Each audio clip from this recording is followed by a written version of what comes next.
morning. Welcome back to my channel.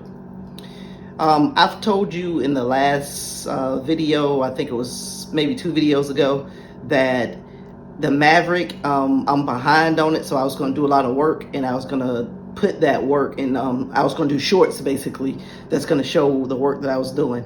So I've been doing the shorts, but what I didn't realize is the shorts doesn't really give you any kind of description of what I was doing. It just basically just showed what was going on. So in today's video, I'm gonna put some shorts in there, and I'm gonna actually show a little more than what the shorts didn't show about what's going on with the Maverick, and we're gonna actually start it up for the very first time.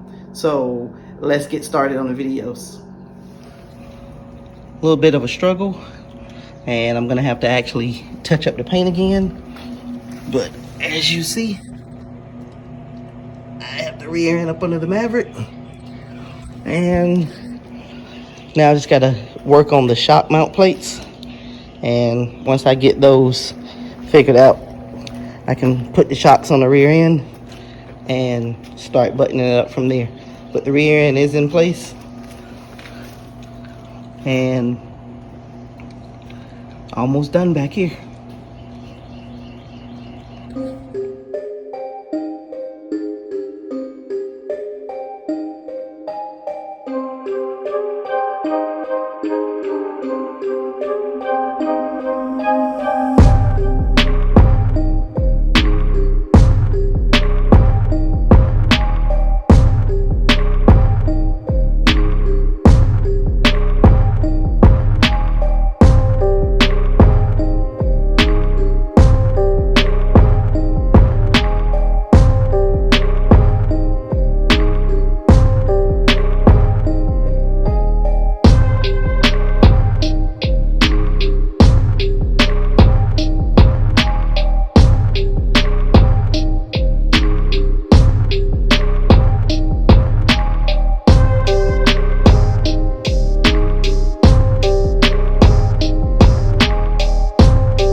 Got my drive shaft, getting ready to take it into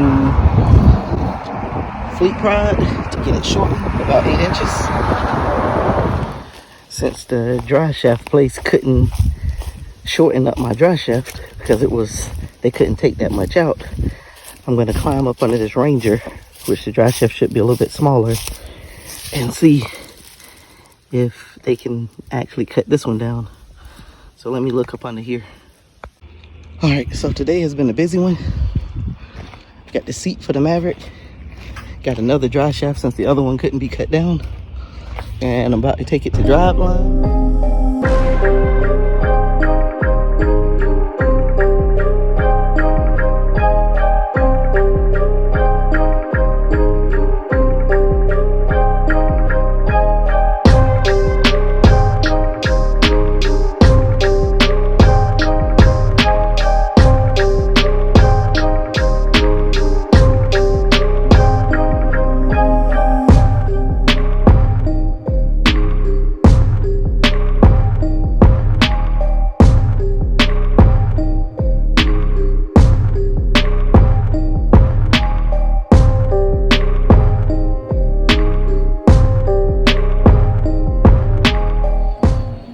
Okay, so I'm measuring the back space from the wheel, for the wheels that I'm ordering. You see right here, I rigged up this little contraption. Got it going to the face of the wheel, or the backs of the wheel is going to be flush up against there. And what I'm doing is, this rod is about 1 foot long, but the wheels that I'm going to get have a 5 1/4 inch back space, which I measured from here to here, which is 5 1/4. So that gives me plenty of room. And if it's 5 1/4 back space, that means it's going to be 4 1/4 sticking out, which is this. So if you see right there, it fits right inside of the wheel well. So that's my 4 1/4 mark, and it fits right inside of the wheel well. So that's seems like that's gonna come out pretty good. And I already did the other side, so I can go ahead and get the wheels ordered. They don't have the wheels that the size of the wheels that I want. I want to put 20s on it. They're out of stock on the 20s and I'm running out of time, so I'm going to get the 18s. So it's 18 by 9.5 on the back and 18 by 8s on the front. So, all right, well, let me get to something else. Okay, so again, everything's going really, really fast.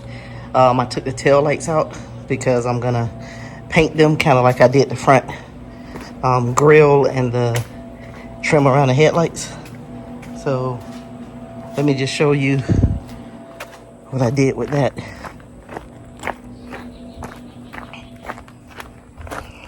Still got to go over it again with another coat, but that's what I'm doing with this.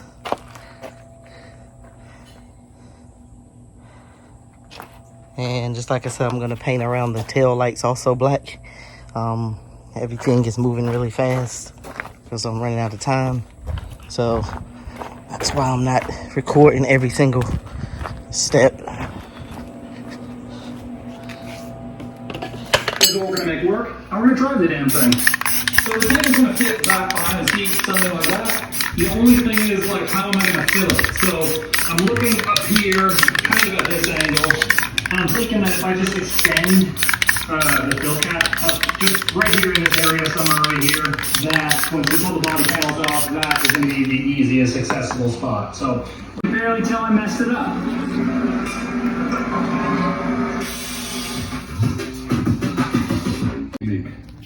So we'll have to figure that out maybe. This topper is really the same stuff. I didn't really look at the rest of this until it's not here. That's some patch, you can barely tell it. It looks like it's probably here to you. Pretty much no rusting on the truck. You really want to look for it. This tire is completely bald. So that's pretty good. A little bit of dent here, kind of a door ding over in this section, but it still opens. Sorry about that. We got the tow mirrors even flipped in right now. All right, so the lights are finished. See, I got them cleaned up, and I got the trim around them painted. And I'll throw in how they used to look. I think it looks better with the black trim versus how it looks in right here to the right. Okay, so before I put the tail lights back in, I'm gonna go ahead and paint where it's white at. I'm gonna paint it red, and then I can go ahead and put the tail lights back in, but I'm gonna get that painted first. Got the inside of the car torn apart. See, I got the steering wheel off. I dropped the steering column because this is my ignition switch, and I'm not getting any power. I'm getting power to it, but it's not sending it out. So I just want to take the ignition switch off and clean it out and make sure everything is good with that. That's what I've been working on. I had to take everything off the bottom, the tray and everything off the bottom to get that, just so I can drop that column some. And I'm trying to get the ignition wires figured out. Actually, ignition switch is over there. I don't know if it's an issue with my ignition switch or if I just have to have my neutral safety switch plugged up. But I wasn't getting any power in the start position. Basically, when I put it to go start it, it wasn't sending any power out. I think it actually has something to do with the switch because I checked the switch with my meter and it wasn't doing it. I didn't get any kind of continuity when I put it in the start position. So I got continuity in the run position, but when I clicked it over to start, it didn't send any power to that. So it may be my switch. Alright, so this is my ignition switch. I just got some wires coming off of it because I've been testing. This wire here goes to the, well, I done pulled it loose now, but anyway, I'm trying to get this wired up so I can try to get the car started. So I think I figured out the switch. So I just got to connect some wires and let's go and see if we can get it started up for the first start.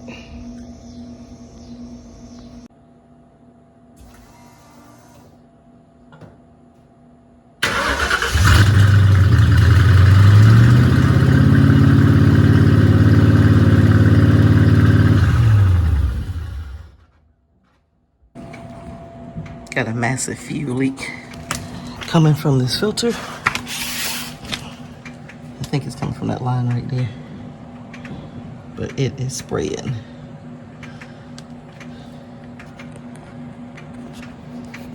Okay, so you saw I got the Maverick started. I also got the inside torn completely apart. So I have a lot of work left to do on this car. It fired up. That was something that was really concerning to me because, you know, I shipped the computer off and got the computer and stuff reprogrammed. But for some reason, with me working on projects, things like that never work out to my favor, basically. So it actually fired up. I'm glad it fired up. That takes a huge burden off my shoulders. You might have noticed that the car had a high idle. I don't have the O2s plugged in, so I'm hoping that that's part of the reason why it has a high idle. Possibly there's an idle air control valve that I flipped around because of clearance with the hood, so hopefully that doesn't have anything to do with it. But to me, that's minor things that I can always work with once the car is complete, so I'm not too concerned about that. I had ordered my wheels. You saw in the video where I measured for the wheels. Even though I measured for the wheels, when they came in, one wheel on the back passenger rear didn't fit. It was too close to the leaf spring. So, and those wheels are 9.5. So what I'm gonna do is I'm gonna have to send those wheels back and get 8s. So my 18 by 8s in the front, they work good on the back. So I'm just gonna do 18 by 8s all around with a little bit wider tire on the back. I also had 275s for the rear. That's gonna be too wide. So I'm gonna go down to a 255 on the rear and see if that works. So thanks for watching. Click on that subscribe button if you haven't. Click that notification bell so you can be notified every week when I drop new videos, and I drop my shorts on Wednesdays. So thanks for watching.